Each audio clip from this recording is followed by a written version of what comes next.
Now, in thinking about how to introduce this lecture tonight, I got to pondering about all the different types of imagery we tend to associate with bears. From teddy bears that our kids cuddle up next to, and Paddington Bear, and, teddy bears picnics, and that's all very sweet, to the more ferocious, the Chicago Bears, and, okay, maybe not that ferocious, and, the bears in the movies, and it's pretty clear that we're kind of confused as a nation as to how to take our bears. So this is where our speaker tonight comes in. Tonight we've got the pleasure of welcoming to the museum a naturalist of really the first order to help us understand the Ursus americanus. Is that right? Good, very good. Very the black bear. As part of the ecology of New England. John Foster is the founder and director of the New England Naturalist Training Center, and he has certainly extensive experience as an ecologist, an educator, and a researcher, from work within the U.S. Fish and Wildlife Service and the Massachusetts Natural Heritage and Endangered Species Program, to leading courses and seminars at his own New England Naturalist Training Center. His broad expertise and all of our natural resources of our region is really what brings him here tonight to explain a little bit more about how the black bear fits into the ecological web of our region.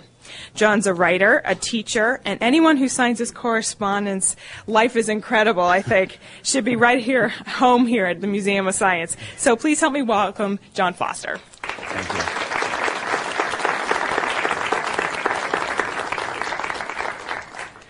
Good evening. I am indeed John Foster, and the reason I'm blushing is not because I'm shy, but because of the introduction. It was far too flamboyant or something. Thank you very much, Carolyn. Thank you. I'm none of that. I'm only a naturalist. That's all I am. I teach students, or I have the pleasure of teaching students all over New England. And some of my students are very, let's say, for lack of better words, elitist. There's a whole group of students that I teach called the Intensive Field Studies students. We're lucky enough to have one in the audience tonight.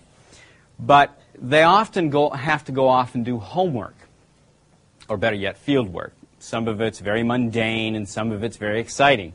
And I had one student who really wanted to find black bear sign. So I told her, go up this particular road. It crosses over a ridge top, and that ridge top intersects a lot of bear traffic. The bears will go back and forth along that ridge.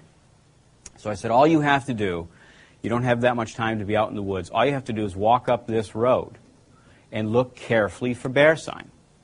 So she went off with a homework assignment to find bear sign. A couple of days later, I gave her a call and said, how's things going? What did you find? And she was crestfallen. She was very disappointed. She said, I found nothing. I said, what do you mean you found nothing? That's the best road. Generally, if you want to find bears, you really have to get off on the trail and get off of the roads. But I said, this is the best place I could give you. What did you find? She said, well, I found the road fine. I walked down the road until that big curve, and there was a sign. I said, really? What was it? She said, bear left. Good. Good. Very good. Good. Good. Just wanted to test my audience. That's good. Here in Massachusetts, we'll get a little bit more serious. Here in Massachusetts, we have approximately 1,800 bear. It's very difficult to count bears, so I certainly say approximate. It could be 1,600, could be 1,800, could be 2,000. But the habitat here in New England has become just right, so to speak, for black bears. So we are blessed with a lot of them. There's not a lot in Boston, as I understand, although in this building there are 3 or 4 of them, and I hope some of you have walked by them in the displays. Most of our black bear are west of the Connecticut River. That's where the best bear habitat is for being a bear. And with that, what I want you to do as well, when you're thinking about these 1,800 bear walking all over Massachusetts, I want you to think of questions. I'm sure everybody has stories. I also want questions. I can sit up here and talk and talk and talk and talk, but I'm an environmental educator, first and foremost. And I want your questions. I want your stories. I want to set you on the right path. Because the New England black bear is not ferocious, is not a human killer, is not something to be feared at all. It's something to be respected.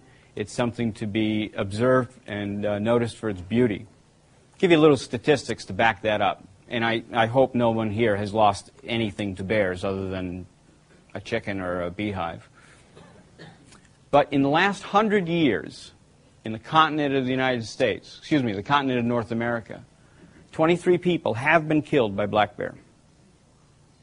But that's in the continent of North America. That's Mexico, United States, Canada in 100 years. During that same period, you are more likely, like some 360 times more likely to be hit by lightning. Last year, unfortunately, in America, 20,000 people died of the flu. Thousands more have died from dog bites.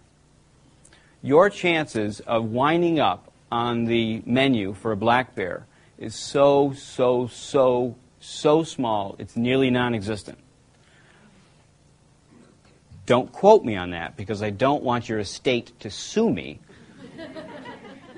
But really, when you go out in the woods, you have nothing to fear about the black bear.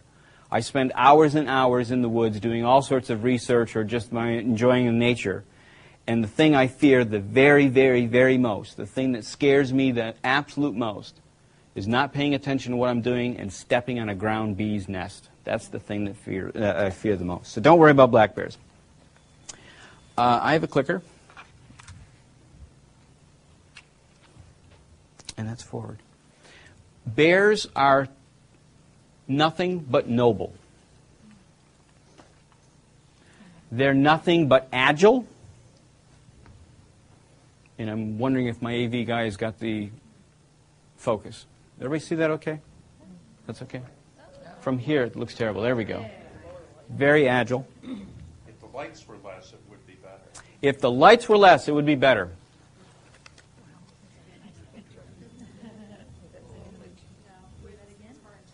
They're also very curious. Sometimes they're curious about you.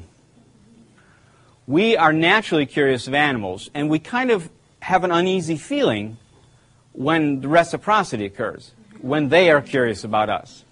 I want to thank, this particular picture comes from a bear in Minnesota. A gentleman by the name of Mike Postis gave me this picture. He'd been out photographing bears at a distance, and at some time during the day, one of these bears was just way too curious as to what was going on in those bushes and simply came to investigate. The other three people I want to thank, I should have thanked them in the beginning, right after Carolyn in the Boston Museum of Science of Boston, is our own black bear researcher, the one that you all support in your state taxes, Jim Cordoza. He's the Mass Wildlife bear biologist. A gentleman by the name of Dr. Lynn Rogers from Minnesota, big, tall, Swedish guy. And then just up the road in Hampshire, a gentleman by the name of Ben Killam. And he's also lent me a bunch of slides. These researchers have been able to bring forward the beauty, the curiosity, the natural capability of the black bear in ways that in ways that were really lacking. We tend to have a fear and a paranoia about black bears. Is anybody from the media, by the way? You don't have to raise your hand, just wink or something. Because I don't want to insult you too hard. Later on, we'll pick on the media a little bit and our perception of black bears. Agile?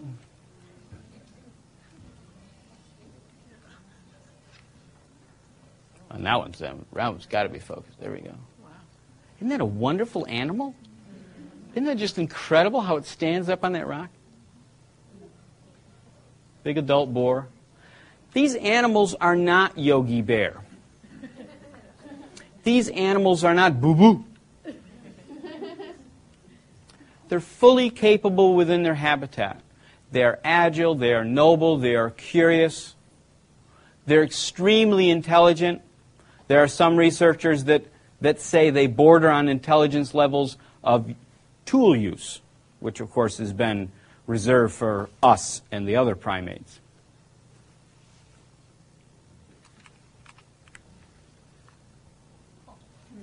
life starts pretty sweet for a black bear. In Massachusetts, the average litter size is about 3. This little guy is spoiled. He's got Ma all to himself. They stay with their mother for about 18 months, give or take. They're also born in the middle of the winter. Now, a lot of humans that I talk to, certainly a lot of females that I talk to, specifically mothers, are very curious about black bear births because it occurs during hibernation, when the mother is asleep. Can you imagine going to sleep in, say, November or so, waking up in April with 3 kids?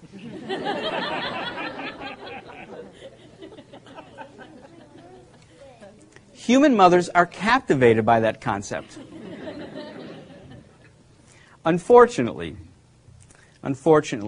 there is a tremendous amount of inequity in this relationship about parenting, because the mother knows she's giving birth, and unfortunately, all day long, every day, she is reminded of the fact that she has 3 kids with her. She wakes up, she nurses, she grooms, she licks them to stimulate defecation and urination. If they start to stray out of the den, she'll amble and try to get them, bring them back in. They squeal, they squall. Every little drop of rain or melting snow on them, she's there to protect and lick them. So, unfortunately, Dad puts the genetic component in place and leaves, and Ma is stuck with kids all winter long in a cabin about the size of the trunk of your car. It's a tough situation for her. But what this starts here is a great maternal bond, which will last the entire lifetime of this animal. They recognize kin. In other words, if this picture was of 3 cubs, those 3 cub throughout their life would recognize their kin, whether it be a sister or a brother. They would recognize cousins. They would recognize mother, obviously. Unfortunately, they don't recognize Dad. He's in and out of there pretty quickly. And we'll talk a little bit about social structure, since we're talking about nursing cubs. Ma has a very interesting concept. Let's say that this little baby up here is a female cub. Now, Mom has worked her life, which could be 20 years, could be the oldest is 25 years here in Massachusetts. Worked her life to establish a territory in the woods. 18 months from now, when this cub is ready to go out on its own, and if it's a female, she will carve out a part of her territory and give it to the cub, going so far as to defend that territory, that cub's territory, against other bears in the area. However, if it is a male, the shoe is definitely on the other foot.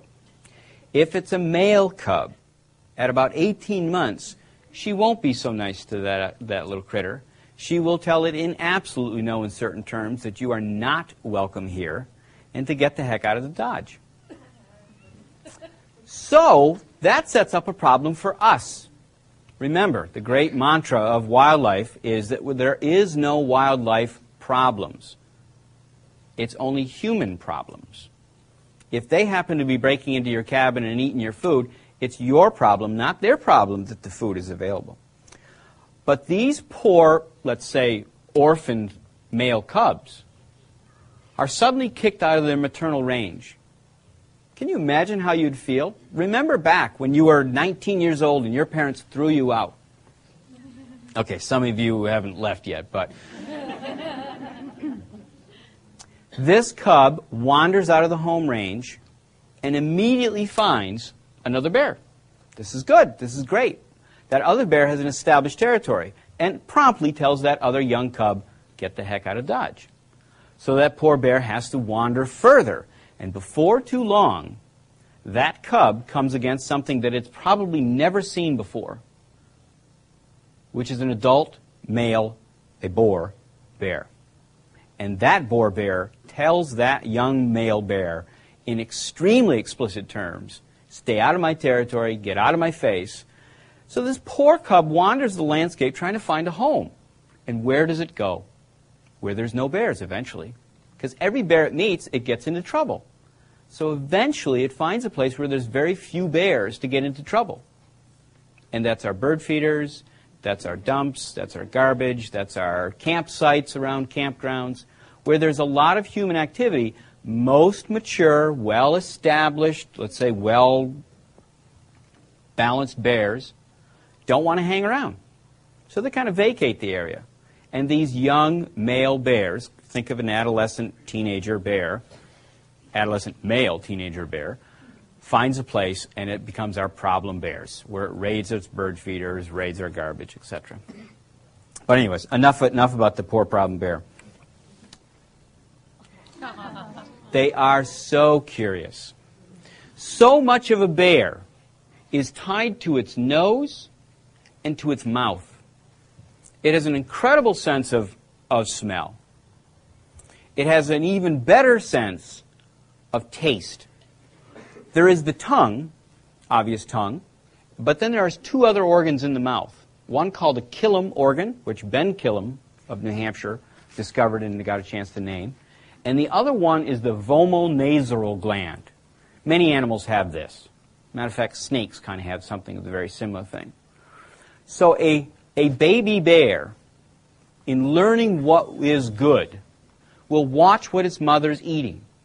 And as its mother eats, the baby bear cub, will get right in her face and sniff her breath, and then go off and try to find the same molecules that were in her mouth.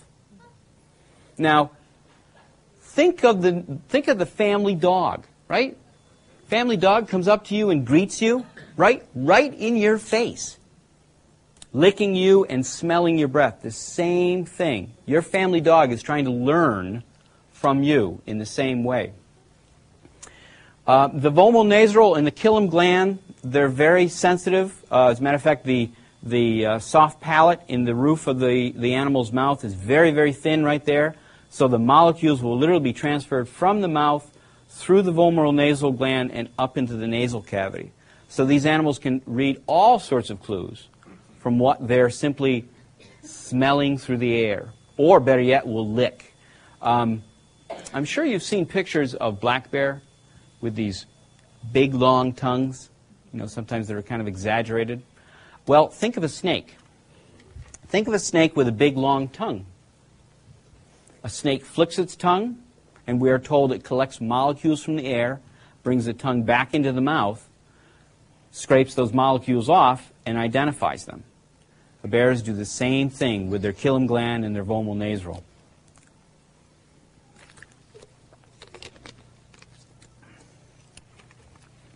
Talk a little bit more about learning. There's play. I'm sorry if these slides are... Yeah, there we go.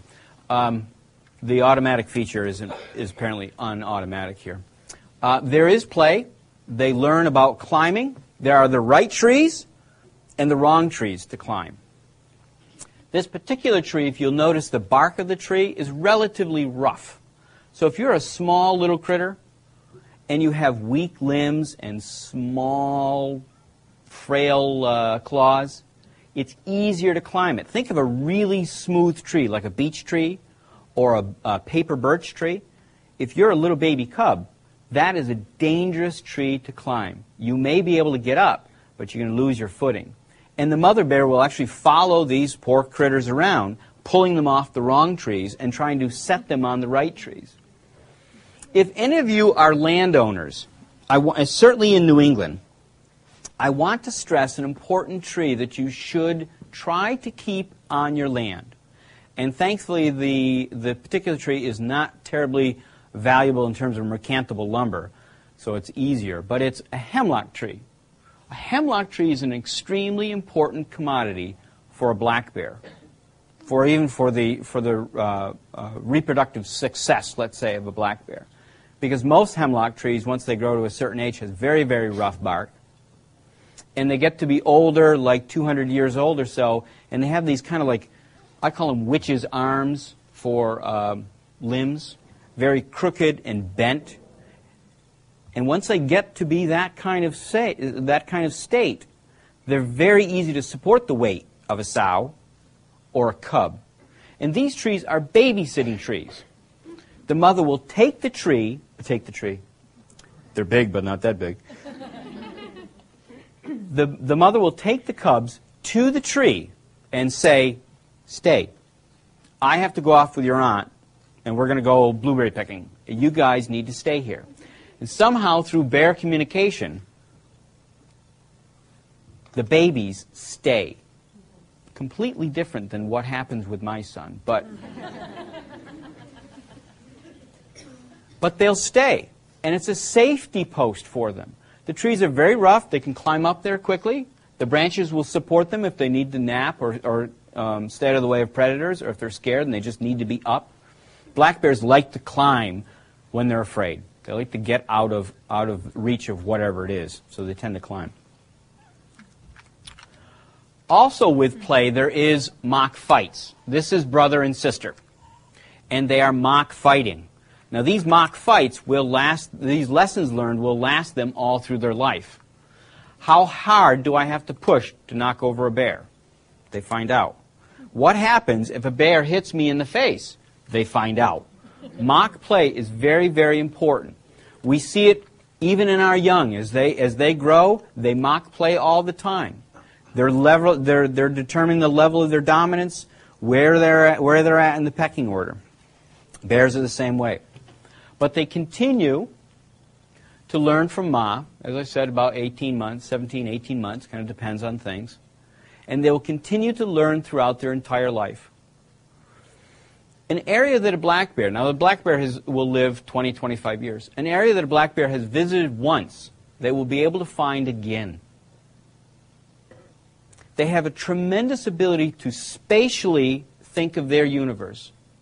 And their universe, depending on whether it's a male or a female, can be 9 to 10 square miles in size. Or, if you're a male, can be 100 square miles in size. But yet they know where the blueberry patch is, the acorn patch is, that oak tree that always seems to bear every 2 or 3 years, or where your cabin was, or where your bird feeder was, whether it was full or not.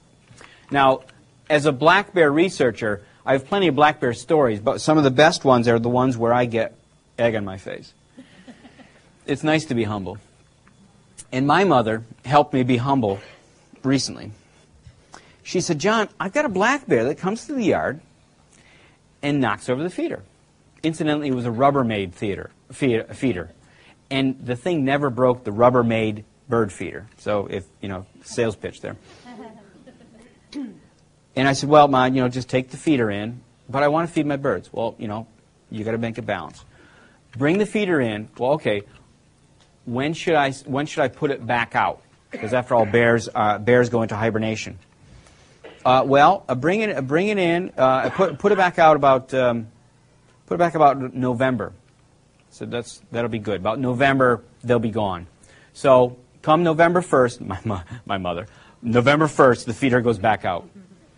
November 3rd, she calls me up. John, the bear attacked my feeder again. I said, well, bring it back in. Put it out in December, mid-December. So sure enough, December 20th, she puts it back out. Day before Christmas, I get a phone call. You know what happened. This went on all the way into February, where I finally said, Ma, I don't know. I don't know. Never say never with nature. All right. Bears, aside from being agile, curious, noble. What's another word for noble? What's the other word we figured out for noble? Noble, stately, majestic, yeah. Are mythic. Native Americans considered these animals absolutely mythic because they simply died in the winter and then came back to life again in the spring. This is a picture of a den. And this is a typical den. This is literally just a hole underneath the tree. Same thing with this one, although it's a little bit more dramatic because they've been going in and out, so you got the dirt path into that one. I'm not sure if that's focused. Are we focused there? There. Where's my cool device? That's the den. This is the trail coming in and out. And all this is a tipped over tree. A tree that has been blown over and pulled up its roots. So the root base is in here, and the whole trunk is lying down this way, kind of towards the left-hand side of the theater. They'll simply dig out the dirt underneath there, dig out some of the bark, fill it in with a little bit of moss, maybe some ferns, and make a den. Now, some people ask me, are they real hibernators? Now, I deal with, as a wildlife researcher, I deal with true hibernators. I'm also a specialist in bats. So I'm a specialist in bears and bats. Many of my colleagues say I should pick an animal somewhere in between. But bats, their body temperature goes right down to the ambient temperature. So if you go into a mine or a cave and you take a temperature of a bat, it's 36 degrees, 40 degrees. Bears are a little different in their hibernation strategy. They are hibernators, just not true hibernators. They're really, picture it as really good sleepers, kind of like my wife on a winter's evening.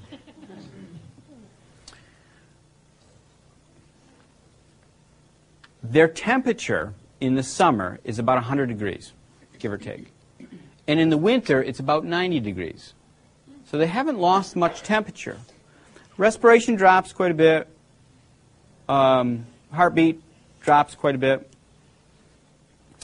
And the hibernation part, if you will, is in the limbs. The blood flow to the limbs is shunted away, so it's kept into the major organs, the brain and all the guts and whatnot. I got to think where I was going on that one. I went into hibernation for a moment. They don't eat or drink all winter long. But yet, in April, when they come out, there is no atrophy. If we spend a week in a hospital, let's say, we get out of that hospital in a week and our legs are weak. We can't stand. Our limbs are weak. We can't pull what we normally pick up. Not so with a bear. They're able to take what metabolic waste they generate, bring it back in through their liver, remetabolize that stuff, and make more protein out of uric acid. It's an incredible process that they make. The one thing they can't do is grow fetal tissue very well in hibernation. Because their blood supply is low oxygenated, their respiration is very shallow, they don't have a lot of dissolved oxygen in their blood. So they got a problem with growing kids. But that problem in nature has been solved a couple of million years ago. Baby bears are born weighing no more than a stick of butter. A baby bear is 9 to 14 ounces when it's born. It's been developing, and we've got to be careful about the word gestation on here. It's been developing for about 45 to 55 days. So they're born, for the most part, premature. And the den has been termed the external womb. Because once the baby is born, the baby can breathe its own atmospheric oxygen. And with that tremendous supply of oxygen, can grow all the tissue it needs to. The mother will give something like 50 pounds of milk through the winter to the cubs. So in that state, it's much easier to grow milk than babies. So the babies are born prematurely, they find a nipple, hold on, and grow. Now after all this hibernation, where do they go? They go to the best food supply that they have available, which is in the spring, which is the swamps and marshes. Now this is the segment of the program where I get Let's see if Carolyn's still here. Good. Oh, darn, she is. I get a little distasteful, I'll use that word. They start eating vegetation because in the spring, the swamps are the places that first green up. They have the most moderate temperature. This is a tussock sedge that grows, literally grows up on its roots in swamps. Try to get away from too much water. Most plants in swamps have a problem. They have too much water, so they develop strategies to get away from too much water. This tussock sedge will literally create its own mound, its own tussock, to try to get away from too much water. And they also start looking for plants like this. This is a skunk cabbage plant. There it is. Yep. Skunk cabbage plant. The frond, which will grow many, many more times larger than this and be a huge whirl of big, big, big leaves. And then right here is the flower. This is basically the outside petal called the spath. Anyways. And in the inside part here. Any idea why it's called the skunk cabbage? Yeah. Why doesn't it smell like a rose? Why doesn't it smell like a rose? Yes, it has really acidic juices and it breaks it up, it smells so bad. But why doesn't it smell like a rose?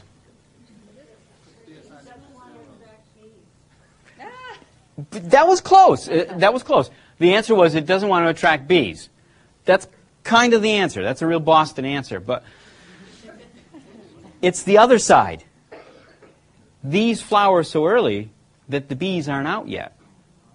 So it stinks to attract the things that are out. Some beetles, mostly flies, are the pollinators.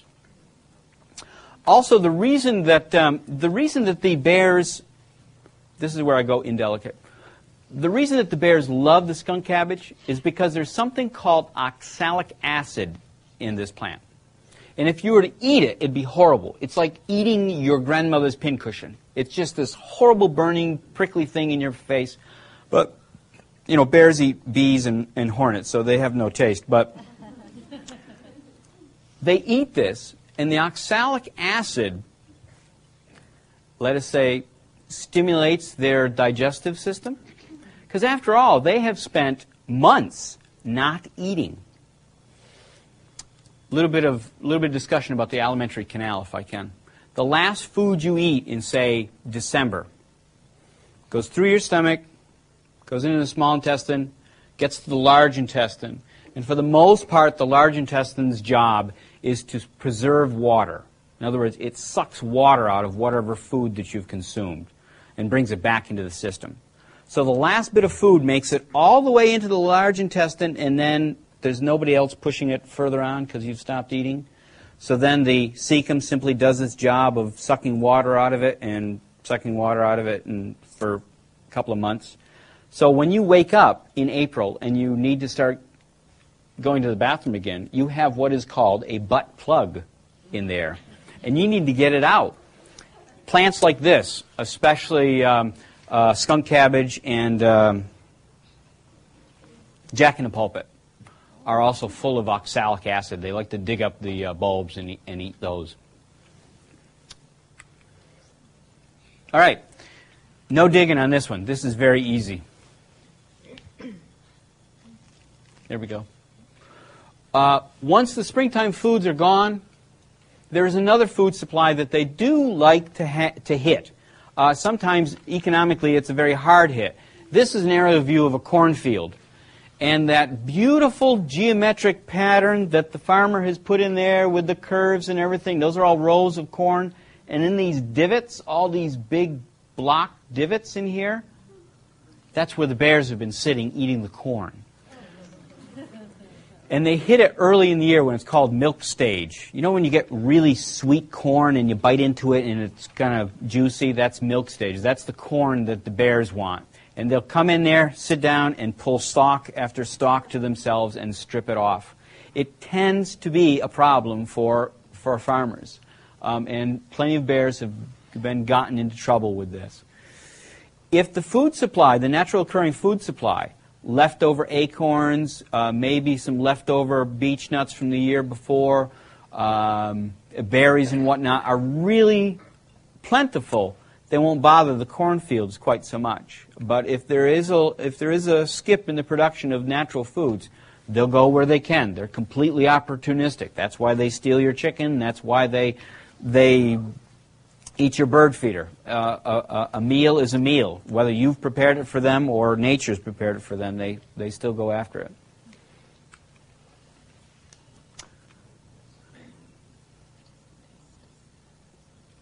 There we go.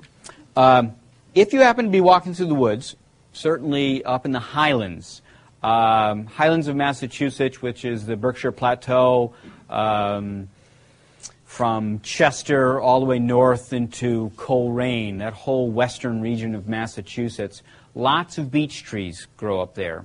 If you happen to be in New Hampshire or Vermont, plentiful beech trees as well. It's an important food commodity. You may see these little bunches of things. Here's a little closer view of one. There we go. You'll see how fast the AV guy works. Here's a little closer one. There we go. Now what they're doing is, and I have one, I'm sitting in the top of a beech tree. The top of the beech tree tends to be the most productive. That's where all the sunshine comes to and whatnot. So there's a lot of beech nuts, little tiny triangular seeds up there. And at this time of the year, this is in the fall of the year, you need to fatten up to hibernate. It's something that's extremely, extremely important. So you're eating as much as you possibly can, gorging yourself. And I'll give you an example of the size of gorging we're talking about. An average bear on an average day will eat 30,000 calories. They're fattening up as much as they possibly can. So they're going to get into these beech trees, and they'll pull the branch. Which way was this one going? They'll pull the branch to themselves. Beech tree is a very, yeah, well, I was going to say brittle when it's, they'll pull it to themselves to get the lower branch, the furthest part where the beech nuts are, to strip them off. And in the process, they break it. So they eat off the beech nuts. And then, of course, you've got this branch in your face. So you just kind of tuck it behind you. And then, of course, you eat the next branch, and you break that one off, and you've got this branch, and you tuck it behind you, or you sit on it. And you end up with this thing called a bear bed. It's not like a gorilla's day bed. A gorilla will make a day bed every day to sleep in. This is just simply the sign of a very sloppy eater. A messy table, if you will. And it's not that they build it to sleep in, but occasionally, you know, I've had enough beech nuts, it's nice and sunny up there, I'll fall asleep. You might very rarely find a bear sleeping up there, but nonetheless, it's a bear bed, it's not a bed. A bear doesn't sleep in it, but a bear makes it.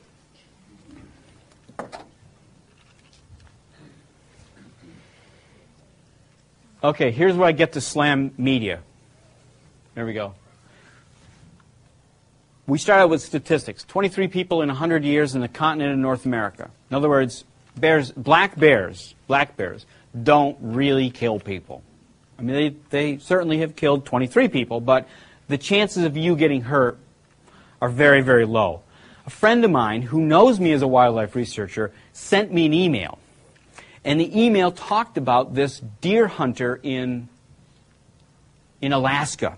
Gone deer hunting, and all of a sudden he was getting molested by a bear. Now this is a Kodak, a brown bear. Very different animal than a black bear.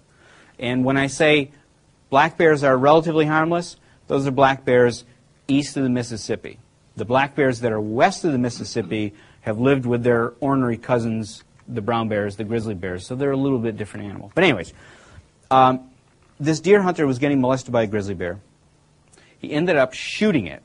Ended up emptying his rifle into it, and finally almost killed it, had to put one in the head to finally kill it.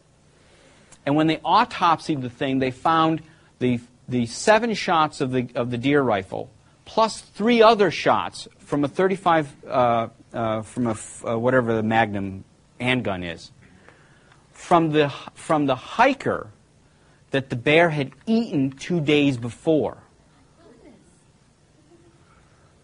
With this email, there was 3 pictures: the hunter, the bear, and the remains of the hiker. It was gruesome. It was unbelievable. I mean, I've seen gross things, but it was gruesome. And the picture of the hiker was taken kind of through the bushes, so it was relatively unclear because there was foliage in the way. And of course, as a naturalist, my job is to know as much as I can about everything about nature, from geology to mammals. And one of the things that I'm pretty good at is botany.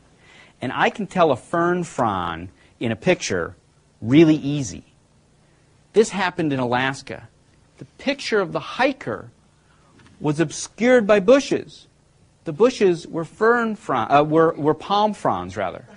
Palm fronds. Now, everybody in this room, when I was telling this story, is doing this, eating it up. Oh, yeah, I can believe that. The bear did that. There is so much BS about our bears in our society. Now, if you happen to be a photo editor, this is the picture that you want in your magazine, right? The claw mark. You might even want this picture. Shows big claws on a beech tree. The real reality is, this is what a bear claw looks like when it's about an hour old. Look at that. You can barely, yeah, you can barely make it out. See if we can just, I'm going to focus that a little bit more one way. There we go. You can barely make it out. But the beech tree has a problem. When it heals, it's not like our scars. When we get a scar, it tends to go away. The beech tree heals immediately, but then the scar kind of opens up a little bit more as it gets older. So a brand new bear claw mark looks like that. And then an older one looks more dramatic. Here's one that's just a little bit older than the new one. And you can see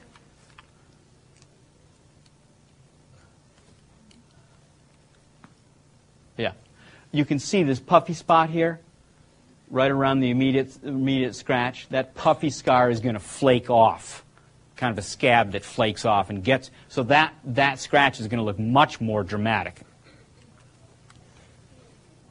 All right, we've gotten to the part where we've done all this munching and climbing, and we have to get to the end result, so to speak. Scat. This is beech scat, and for those of us who are not timid, I have plentiful scat here for you to look at. Scat is a very important aspect of a bear's life, not because it's used to be food, but it's an entire communication device. Urine and feces in the natural world are extremely important because through your scent, and sometimes through your taste, if you're an animal, you can tell whether I'm male, whether I'm female, whether I have reproductive success, in other words, whether I have young with me, whether I'm in estrus, whether this is my territory or not. Bobcats, for instance, have been known to pee more when they're in somebody else's habitat. And I interpret it as, it's just me going through, don't let me bother you. They want to be open and notorious in what they do. So in any case, in bears, scat can be very important because it can tell you an awful lot of things about the animal if you're a bear. Now, I happened to be out walking in the woods one day and found an awful lot of scat. And before too long, I realized that I was very, very close to a den and found a beautiful den in a hemlock, in a dead, rotten hemlock. Unfortunately, it was empty. But if you're walking around the woods, take a look at scat. And if you're like me, take samples. Bring them home, share them with your neighbors. Now this one, let me just see if we can, where are we? Oop. You're close, you're close. This is cherry pits. These are loaded with cherry pits. Wild cherries. Now for those of us who are really good, like Cheryl, who can tell that these are beech leaves here, and the twigs are brown, kind of grayish beech twigs.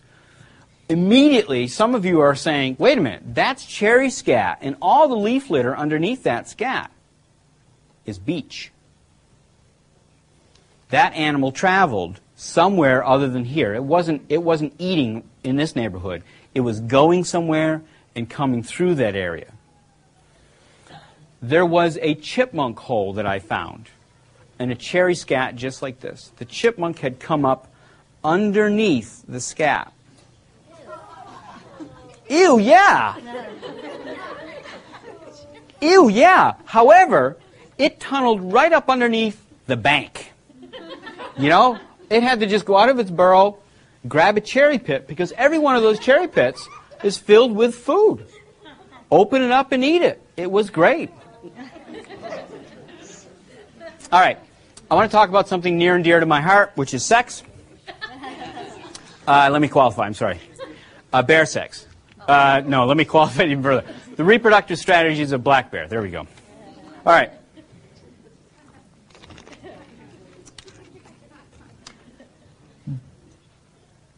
Anybody here use personal ads?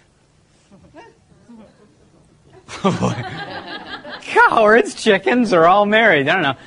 This is a bear personal ad. This will tell Susie the bear that Bob the bear is in the neighborhood and is ready to go. This is a telephone pole. It was a tree. It's a fake tree. But if you are in your neighborhood and you want to find out if bears are coming through, take a peek at telephone poles. You can see a whole line of telephone poles behind this. This is a big high-tension line. And probably a half of these have been marked by a boar bear. They'll come up and rub against it. I'll give you a little closer view of this.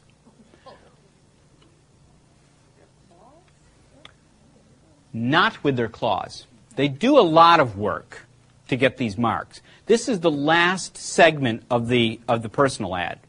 What they'll do is they'll come up against the pole, lean up against the pole, bending their knees and rubbing their back up and down the pole, or going back and forth, turning like this.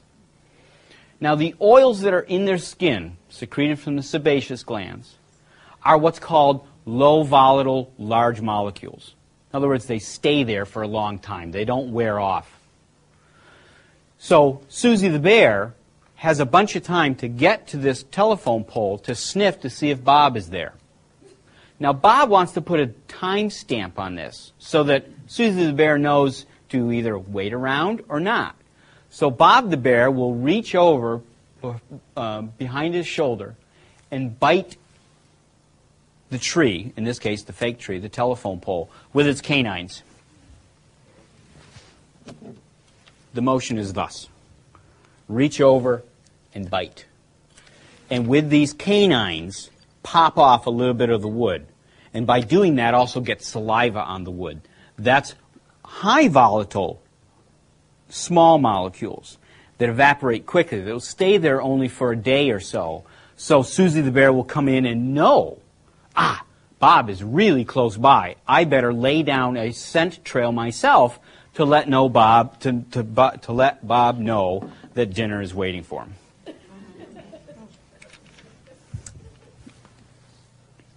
And in the process, they also leave hair. Now this, believe it or not, is an old farmer's gate post out in the middle of the woods. Let's see, focus this one. Isn't that an amazing shot? I mean, isn't it just amazing?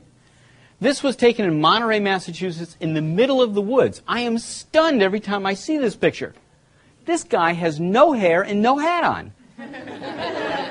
I'm amazed by this picture.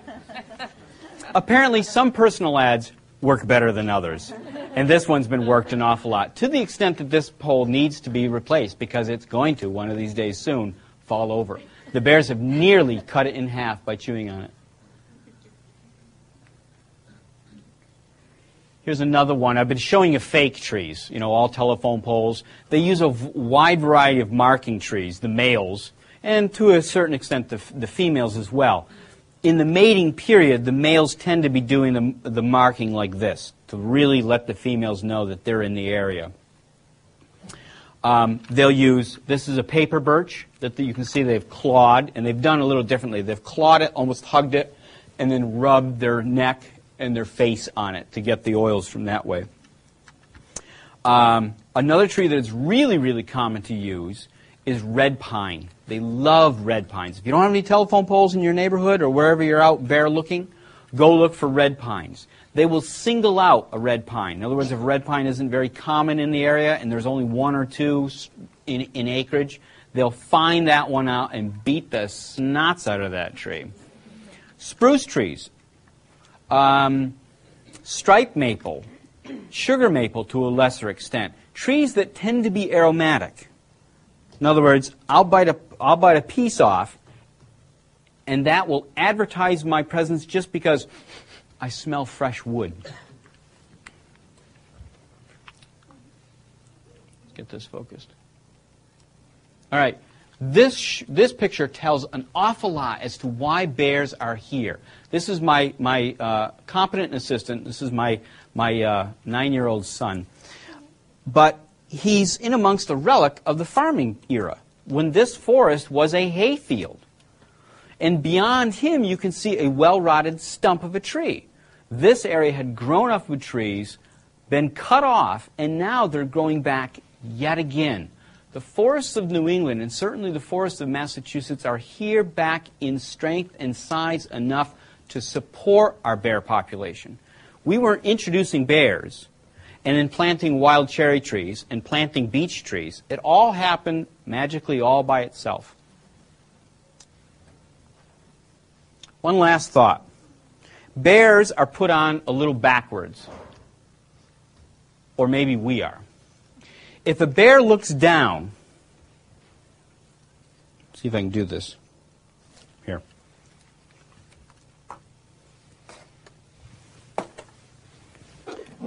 Carolyn, will this hold me? I hope so too. If a bear looks down at its feet, it sees this. The reverse. Our big toes, right, are on our inside of our print. The big toe of a bear is on its outside. So when it looks down, it's seeing its big toe on the outside. And you wonder, why in God's name did they put us together backwards and bears correctly? If you happen to be climbing a cylinder and your biggest fingers are closest to you and your littlest ones are farthest away from the curve of that tree, they're almost worthless. But if you're this way, you have much more power. All right. I am here for a while, and this is the end of the program. So if you have questions or thoughts or comments, Carolyn has a microphone. You can talk into it, and I can answer just about any question you want.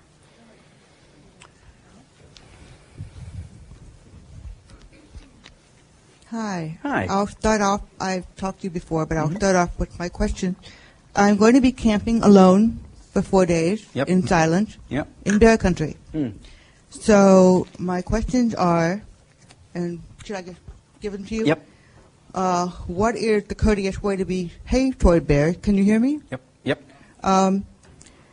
Should I not look directly at a bear, like use my peripheral vision? They come out of hibernation in April, so is that a good, should I not camp in April or work? I was thinking going in mid-April. Okay. So those are my questions. Okay. If you want to see a bear, you should definitely camp when they're out of hibernation. So I encourage you to go when they're out of hibernation. There's something that you should definitely try to track down. Don't be afraid of bears. Go look for them. I mean, don't smear honey on yourself and go looking for them. In terms of bears, to be courteous to bears, when we go off into the woods, we are in their neighborhood. We're in their living room. It's a very poignant question. Now, you are comfortable with my distance. You all are comfortable with my distance. However, if I get a little closer, the people in the front row get a little more uncomfortable. And if I get really close, the people in the front row get kind of freaky. Now, he doesn't know what I'm going to do next. I don't know what he's going to do in response. So if I get really close, I don't know what's going to happen. Now, a bear's personal space may be 50 feet, maybe 35 feet, maybe 10 feet. So give them plenty of respectful distance. They're not going to hurt you, but they got 20 toes with 20 claws. They could be a problem. If you feel uncomfortable about a bear, just look at them. Keep face-to-face contact. Look them directly in the eye. Not that we're superior to anything, but you're the human, and if you don't want them there, just look at them, because they'll go, okay. They're very stereotypical. They're very scripted. They don't want to fight.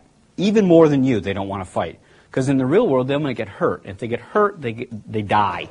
And if they die, they don't get a chance to pass on their genes. So they want to avoid a fight. And many of their actions that we misinterpret is simply scripted, stereotypical behavior to try to avoid the fight. Bears will charge you, chomping their teeth at you, chomping their teeth at you, in the hopes that that will scare the heck out of you. And it will avoid a fight. Now, very often, certainly with Carolyn, it worked. No, it didn't work, did it? A black bear charged you and you didn't give up your oatmeal. Is that correct? Yes. All right. Even knocked down a tree. She wouldn't give up her oatmeal. She's here today to tell a story. All right. Any other questions? Yeah, right here. When you stated about the babies being born during hibernation, when the baby attaches to the mother, is the mother still asleep, or is she wide awake while it's nursing? Yeah, if you gave birth to 3 things with 20 claws, you'd be awake. No, she's awake. I was not joking when I said that it's a completely inequitable situation because she gets stuck with the cubs. As a matter of fact, it goes so far that once she goes into hibernation again, typically barren females go in first, then males, and then females with yearlings. You know, first snowfall, they don't want to go in to hibernate, right? They want to go out and play, so the poor mother stays out even longer. So she's completely aware of them. She's during birth and whatnot. And for those who do want to leave, feel free, but if you don't, that's okay. I have a sign-up sheet here. I do programs all over New England. If you want to be on my mailing list, on my email list, come on down and sign up. Next question. Yes? Let's say I'm in my yard. I'm in my yard. Yep. And the bear appears, presumably to attack the bird feeder. Mm-hmm. What behavior should what do you recommend I do when I spy the bear? Yep, whatever. Probably within 30 or 40 yards of me. Yep, whatever you're doing, drop it and get your camera. I mean, if you want to stand there and not take a photo opportunity, that's fine. And just watch the animal demolish your feeder. That's fine. He's not going to give you a hard time. But what about the feeder? How about saving the feeder? Take the feeder in. Well, be proactive. All right, now wait a minute. Right. Take the feeder in while the bear is there? I wouldn't encourage you to do that, but if it was my feeder, I'd take it in while he was doing it. Yeah, get the heck out of here. Yeah. And about what time of the year do the bears first appear and begin to take the feeders? Yeah, I'm not giving you my phone number so you can call me. Around April is the first time that they emerge. And when they emerge, they're going to look through their card catalog, their memory, and say, where was that feeder? And they're going to go back to your yard. Did you mention a brand of bird feeder you feel is more immune to bear damage? Did you just get it? I think you said Rubbermaid, right? Rubbermaid was the brand that was kept, kind of like the Timex, keeps on ticking. Down here, Carolyn? What particular... Here, mic yourself up. What particular feed do they most like in the bird feeder, or least like? I have a black bear scat. Prized black bear scat. I was looking at it. I didn't take it. But it has all sorts of virtually unidentifiable parts and pieces. But at the very end is one little sunflower seed. And I would say sunflower seeds would probably, although, your suet feeder is probably even a better bet. That's probably a lollipop to them. Why don't we get somebody from over here? About how many females to one male in a particular territory? Good question. When we scientists tend to try to figure out things, we anthropomorphize things. In other words, why do they do it? Well, they do it to spread the genetic component. It's good for the whatever. But the reality is it's good for the genetic component. What happens is a boar will have a huge territory, 100 square miles, and within that are several female territories of smaller degrees, overlapping. It's not like they're completely a harem and kind of control of all of them. So you might have 4 or 5. You might have 1, depending on the habitat. And the idea is that male bear then wanders through New England, spreading its genetic component, and then once those cubs are born, then they're dispersed, and it gets a chance for diversity. My question is about if a bear has cubs. I'm always worried when I see a bear and I'm trying to get away or the bear moves, if I'm moving in the direction that she'd rather I didn't go in. Right. Good question. If you see a bear with cubs, a simple solution as to which way I should go is stand still. She is going to be much more concerned about your presence than you are of hers. She really doesn't want to be in your company. You are scared. She really doesn't want to be in your company. So she's going to try to avoid you. Now, they have tremendous senses, and they are generally always avoiding you. So if you were to come up like in a helicopter and watch you walk through the woods, all these animals are fleeing in this great wave as you walk through the woods that you don't even know about. They know about you a mile ahead of time. Bears, for the most part, are the same way. I'll tell you a quick story about the first time I was between mother and cub, and it was completely by accident. I'd sat down in the trail, kind of like my story with the bear left kind of thing. Sat down by a trail. I knew bears were crossing that trail often. Sat down, full camouflage, in the bush. Waited. Before too long, this beautiful sow came out. She looked down the trail at me, looked up the trail, and then, surprise, surprise, she turned and started walking down the trail towards me. She got within 10 feet of me before I said, she's going to walk right by me. And then she's going to realize I'm right there. And she might be so nervous that, how you fiddle with things when you're nervous, Well, they may fiddle with that bush, and it's me. So I said, bear, go. She spun like a ballerina and took off up that trail back to about where she had come out, and then bolted off. And at the same time, I could hear the woof. While her little bare feet were slapping up this muddy trail, I could hear the woof. And at that same split second, the hemlock tree across the trail from me just exploded with, oh my God, I don't know what we're doing, but man, we better get up this tree. Claw marks, scratching, little branches breaking, and in an instant, I knew where the hell I was. She'd come down the trail to collect the cubs and kind of amble off in some other territory. But what she did, she took off. Mother and cub, she took off. Well, what she did was, I love you, honey. See you later. I'm going to breed next year. I'm not going to get in trouble. So, we joke about it. We all would fight to the death for our kids. In the natural world, I gotta raise kids for 25 years.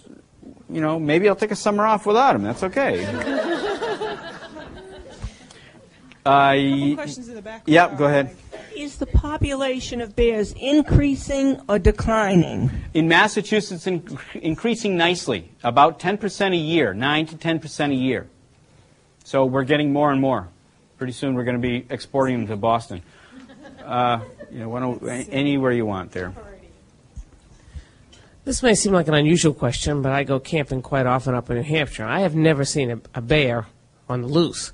My question is, I've gone a number of times to that Clark's Trading Post with the trained bears. How do you feel about what he has there and the fact that he trains them to do things? And I must admit, I love the show.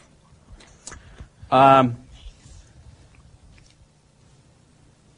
never gone, so like our politicians, I have no comment. I haven't seen the show. If it's good, bad, or ugly, I don't know. I feel a little uncomfortable with trained animals, and I don't care what that is, whether it's a cat or a bear, but I can't say. Sorry. Why don't we, there's been a patient one down here in the front row. Would you comment on the voting referendum in Maine? What's your view on outlawing bear hunting? Somebody had mentioned to me about something going on in Maine, and frankly, I had no clue what was going on in Maine. I stand before you accused and guilty. I'm a bear hunter. I went to college in Hawaii. a really bad place to graduate with honors from, but which I didn't. But they have a process called mana. In other words, if you're a really good fishing person in your village, I mean, this is, prehistoric indigenous tribes. If you're a really good fishing person, they would cut you up and give your parts off to the villagers. And in that process, your mana would then go to everybody else. The bear that I did shoot and kill fed my family. I strongly believe that her mana is in me, is in my son, is in my family.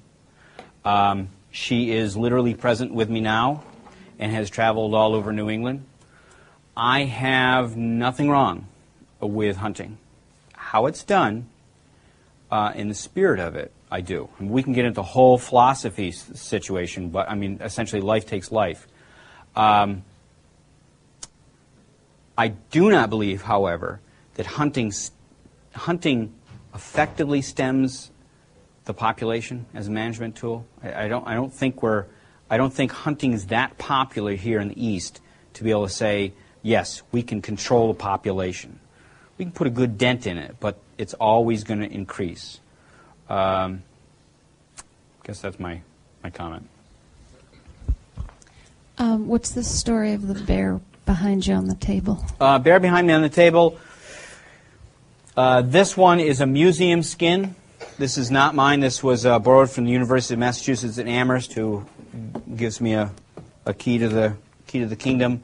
And I brought this one along kind of as a demonstration. I want people to touch and see this bear, feel the difference, the almost bristle-like hair here as you're plowing through the bush, the long guard hair.